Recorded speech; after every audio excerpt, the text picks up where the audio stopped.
Assalamualaikum warahmatullahi wabarakatuh. Hai, perkenalkan saya mahasiswa dari Sekolah Tinggi Ilmu Agama Islam Syubhanul Waton Magelang, Prodi Manajemen Pendidikan Islam. Jadi video berdurasi 10 menit ini dibuat untuk memenuhi tugas ujian akhir semester Gasal yang diampu oleh dosen Dr. Dahlia MPD dengan judul materi, komponen, kriteria pemilihan, dan prinsip pengembangan sumber belajar. Ini saya akan menyampaikan materi yang pertama, yaitu komponen sumber belajar. Sumber belajar merupakan satu kesatuan yang di dalamnya terdapat berbagai komponen yang saling berhubungan, saling mempengaruhi, serta saling melengkapi. Komponen yang dimaksudkan adalah semua bagian yang ada di sumber belajar, baik yang dirancang ataupun yang dimanfaatkan. Komponen-komponen ini merupakan satu kesatuan yang sulit berdiri sendiri, meskipun kadang-kadang dapat digunakan secara terpisah. Komponen sumber belajar menurut Sujana dan Rifai terdiri dari 1. Tujuan, visi, atau fungsi sumber belajar. Setiap sumber belajar selalu mempunyai tujuan atau visi yang akan dicapai. Sumber belajar yang dirancang tampaknya lebih eksplisit daripada sumber belajar yang dimanfaatkan saja. 2. Bentuk, format, atau keadaan fisik sumber belajar. Wujud sumber belajar secara fisik satu sama lainnya berbeda-beda. Misalnya, pusat perbelanjaan berbeda dengan kantor bank sekalipun keduanya sama-sama memberikan informasi mengenai perdagangan. 3. Pesan yang dibawa oleh sumber belajar. Setiap sumber belajar selalu membawa pesan yang dapat dimanfaatkan atau dipelajari oleh pemakainya. Komponen pesan merupakan informasi yang penting. Oleh sebab itu, para pemakai sumber belajar hendaknya memperhatikan bagaimana isi pesan yang disimak. 4. Tingkat kesulitan atau kompleksitas pemakaian sumber belajar. Tingkat kompleksitas penggunaan sumber belajar berkaitan dengan keadaan fisik atau pesan sumber belajar. Sementara itu, menurut Rohani, komponen-komponen sumber belajar adalah sebagai berikut. 1. Tujuan dan fungsi sumber belajar. Sumber belajar yang dirancang mempunyai tujuan-tujuan instruksional tertentu. Karena itu, tujuan dan fungsi sumber juga dipengaruhi oleh setiap jenis variasi sumber belajar yang digunakan. 2. Bentuk atau keadaan fisik sumber belajar. Perpustakaan, ruang praktek, laboratorium, ruang belajar, dan sebagainya dipergunakan sebagai media penunjang dalam pengembangan sistem instruksional. 3. Pesan. Pesan termasuk komponen dalam sumber belajar sebab sumber belajar harus mampu membawa pesan yang dapat dimanfaatkan dan dipelajari. Kriteria umum dalam memilih sumber belajar adalah ekonomis dalam pengertian murah, praktis dan sederhana, mudah diperoleh, bersifat fleksibel, komponen-komponennya sesuai dengan tujuan. Kriteria berdasarkan tujuan yaitu 1. Sumber belajar guna memotivasi, sumber belajar untuk tujuan pengajaran, sumber belajar untuk penelitian, sumber belajar untuk memecahkan masalah, sumber belajar untuk presentasi. Sementara itu, menurut para wilaga, pemilihan sumber belajar ditentukan oleh beberapa kriteria sebagai berikut. 1. Situasi pengajaran. Apakah sistem penyampaian ditujukan untuk seseorang peserta didik, kelompok peserta didik, kelas konvensional, atau belajar jarak jauh. 2. Peserta didik berikut berkarakteristiknya seperti tipe belajar, usia, dan minat. 3. Tujuan pembelajaran atau kompetensi yang akan dipelajari oleh peserta didik. 4. Ketersediaan sumber belajar itu sendiri di lokasi belajar. 5. Kemampuan pengajar untuk menggunakannya jika akan digunakan dalam kegiatan pembelajaran dengan pola konvensional. Materi yang kedua yaitu kriteria pemilihan sumber belajar. Untuk menggunakan sumber belajar yang dipergunakan dalam kegiatan pembelajaran, maka terdapat sejumlah kriteria pemilihan yang harus dipertimbangkan. Kriteria pemilihan sumber belajar menurut Siregar dan Nara sebagai berikut. 1. Tujuan yang ingin dicapai. Masing-masing sumber belajar memiliki kelebihan dan kekurangan. Karenanya, terdapat sejumlah tujuan yang ingin dicapai dengan menggunakan sumber belajar. Apakah sumber belajar dipergunakan untuk menimbulkan motivasi, untuk keperluan pengajaran, untuk keperluan penelitian, atau untuk memecahkan masalah? 2. Ekonomis apabila dapat digunakan oleh banyak orang dalam kurun waktu yang relatif lama, serta pesan yang terkandung lebih dapat dipertanggungjawabkan kadar ilmiahnya.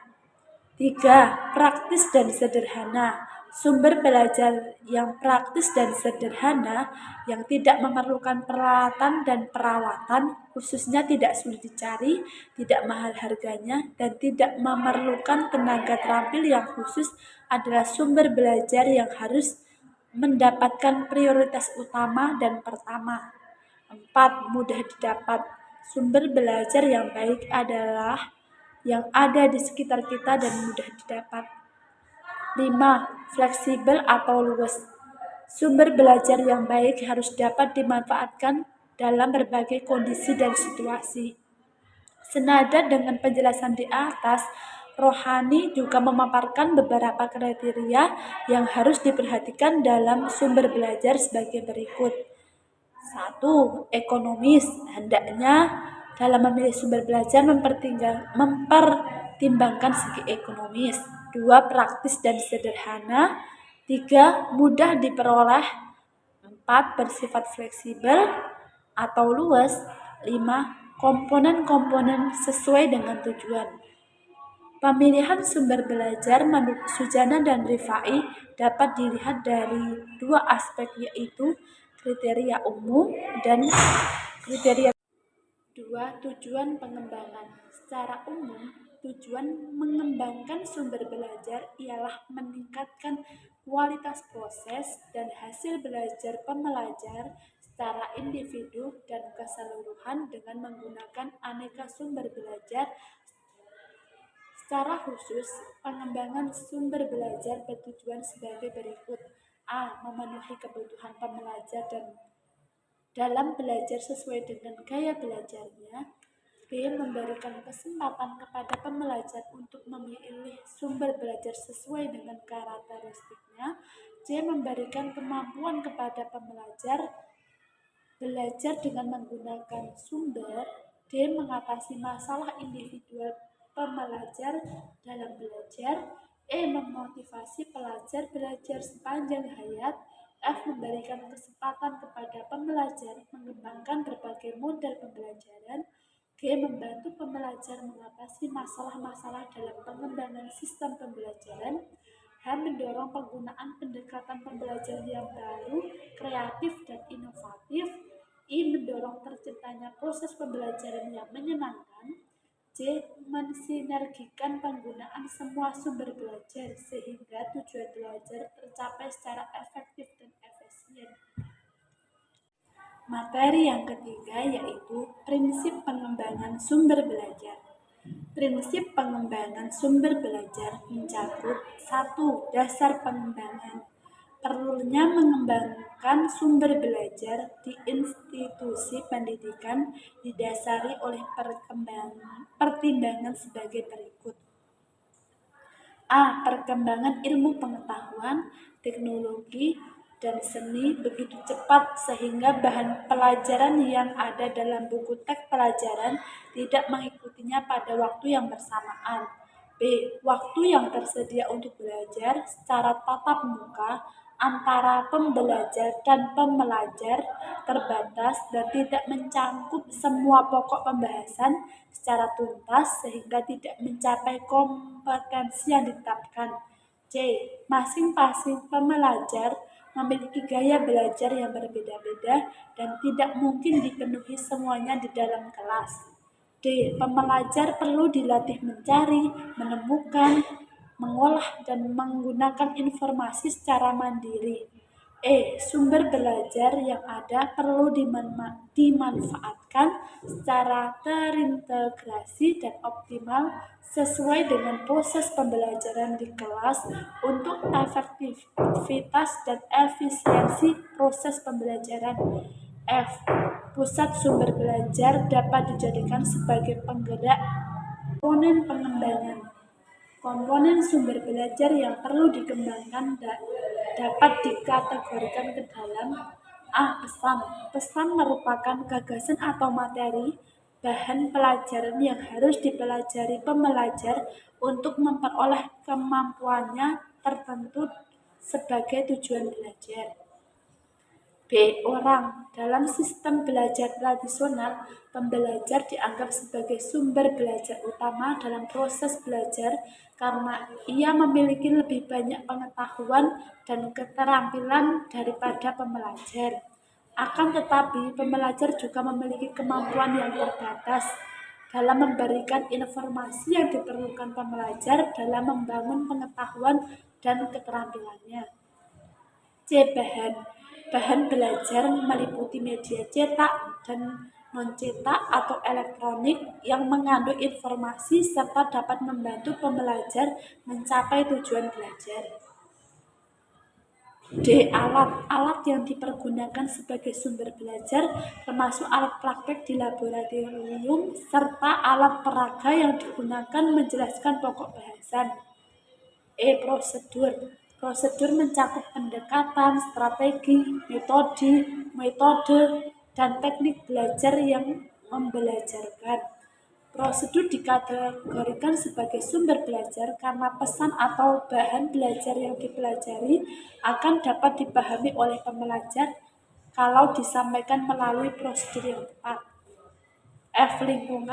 Lingkungan merupakan keadaan atau fenomena di sekitar pembelajar atau tempat belajar yang dapat dijadikan informasi tentang suatu yang dipelajari. Lingkungan dapat dibagi menjadi dua, yaitu lingkungan sosial dan lingkungan alam. Lingkungan sosial berkaitan dengan tempat dan kegiatan masyarakat, sedangkan lingkungan alam ialah alam secara keseluruhan termasuk fauna, flora, air, tanah, dan udara. G. Pengelolaan. Dalam mengembangkan sumber belajar di lembaga pendidikan, diperlukan pengelolaan dengan ciri khusus sehingga tujuan mengembangkan sumber belajar dapat tercapai. Tujuan utama pengelolaan sumber belajar ialah memberikan pelayanan kepada pembelajar dan pembelajar sehingga memudahkan serta melaksanakan tugasnya. Pembelajar terbantu melakukan kegiatan dan memperoleh kemampuan yang dikehendaki. Sekian dari video saya. Terima kasih sudah menonton. Bye. Wassalamualaikum warahmatullahi wabarakatuh.